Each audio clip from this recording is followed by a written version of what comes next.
زي ما واضح كده معانا دي القطعة بعد ما عدلناها. شايفين الاطراف بتاعتها متساوية ازاي وواضح تسويتها، خط مستقيم. لكن هنا هتلاقيها حتة طالعة وحتة داخلة زي ما واضح كده مش متساوية.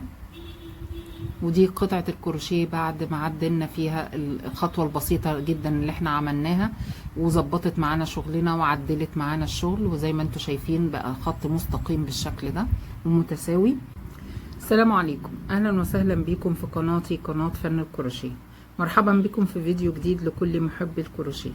النهاردة الفيديو مختلف شوية، هنعمل تعديل بسيط على قطعة الكروشيه دي.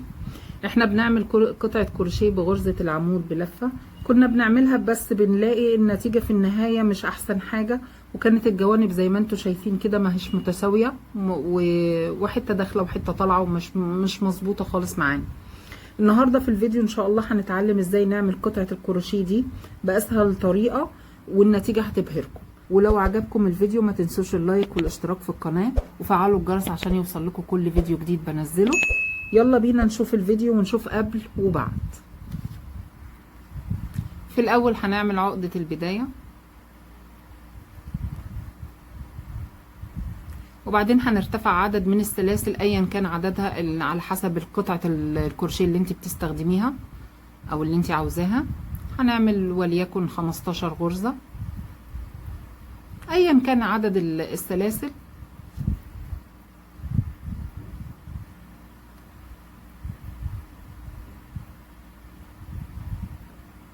مثلا هنكتفي بالشكل ده.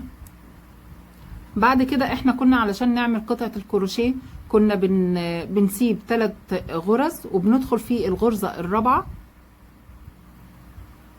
ونعمل العمود بلفة زي ما انتوا شايفين كده، زي القطعة اللي معانا دي زي ما عملناها، وبتكون نتيجتها بالشكل ده. زي ما انتوا شايفين كده كنا بنعمل كده، وفي الاخر بتطلع النتيجة زي ما انتوا شايفينها بالشكل ده. احنا النهاردة ان شاء الله مش هنعمل بالطريقة دي. بعد السلاسل هسيب غرزة واحدة بس، وهدخل في الغرزة التانية، تاني غرزة بعد الإبرة، وهعمل غرزة حشو. وبعد كده هرتفع سلسلة، وبعد كده هدخل في الغرزة اللي عليها الدور أو السلسلة التانية، وهعمل العمود بلفة ونكمل شغلنا للآخر. هنعمل عمود بلفة في كل غرزة تقابلني زي ما احنا بنشتغل عادي.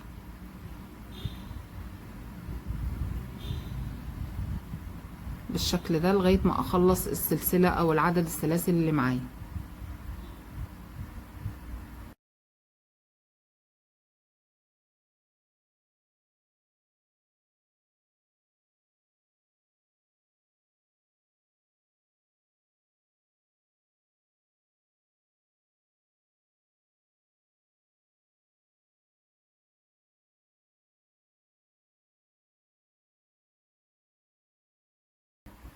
زي ما انتوا شايفين كده خلصت السلسلة كلها.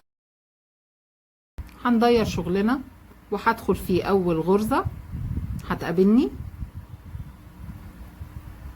وهعمل غرزة حشو، وبعد كده سلسلة، وهدخل بقى اكمل شغلي عادي. فوق كل عمود هشتغل عمود،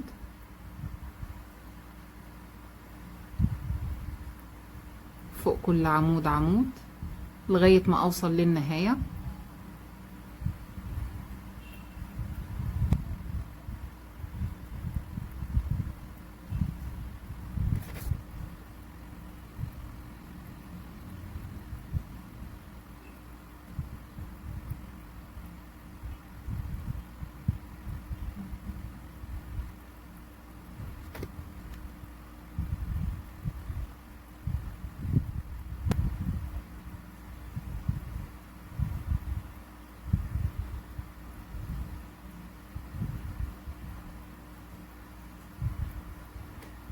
زي ما انتوا شايفين الاطراف بدأت تظهر اهو متساوية، ولسه لما نكمل كمان هكمل القطعة، هلف الشغل وهدخل في اول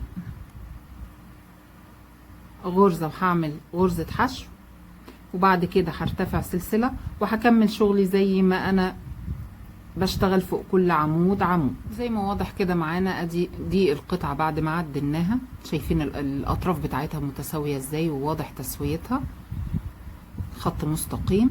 لكن هنا هتلاقيها حتة طالعة وحتة داخلة زي ما واضح كده مش متساوية. ودي قطعة الكروشيه بعد ما عدلنا فيها الخطوة البسيطة جدا اللي احنا عملناها، وظبطت معانا شغلنا وعدلت معانا الشغل، وزي ما انتوا شايفين بقى خط مستقيم بالشكل ده ومتساوي. وبكده نكون خلصنا تعديلنا على القطعة. شايفين الفرق اللي بين الطريقة القديمة اللي كنا بنشتغلها او بنعملها وبالطريقة الجديدة اللي احنا عملناها دلوقتي. وبكده نكون خلصنا تعديلنا على القطعة، وشايفين الفرق بين القطعة القديمة، شايفين الفرق عامل ازاي، وما بين القطعة الجديدة اللي احنا عملناها الاطراف بتاعتها متساوية ازاي زي ما انتوا شايفين كده. يا رب يكون الفيديو بسيط وخفيف عليكم. وبكده وقولوا لنا رأيكم في الكومنتات في قطعة الكروشيه قبل وبعد. ولو عجبكم الفيديو ما تنسوش اللايك والاشتراك في القناة وفعلوا الجرس عشان يوصل لكم كل فيديو جديد بنزله. واشوفكم في الفيديو اللي جاي ان شاء الله، والسلام عليكم ورحمة الله وبركاته. زي ما انتوا شايفين كده كنا بنعمل كده، وفي الاخر بتطلع النتيجة زي ما انتوا شايفينها بالشكل ده. احنا النهاردة ان شاء الله مش هنعمل بالطريقة دي. بعد السلاسل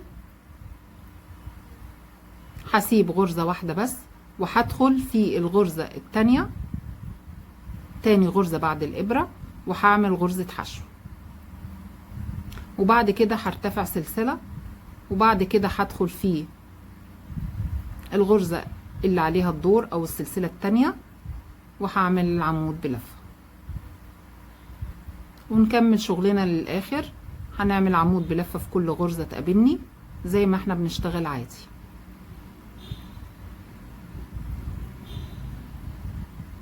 بالشكل ده لغاية ما اخلص السلسلة او العدد السلاسل اللي معايا.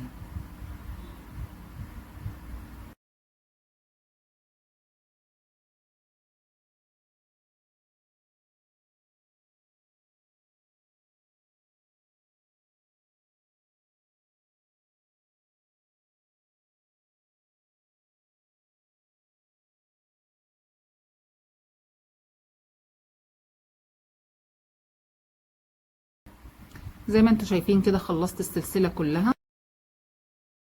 هندير شغلنا وهدخل في اول غرزة هتقابلني،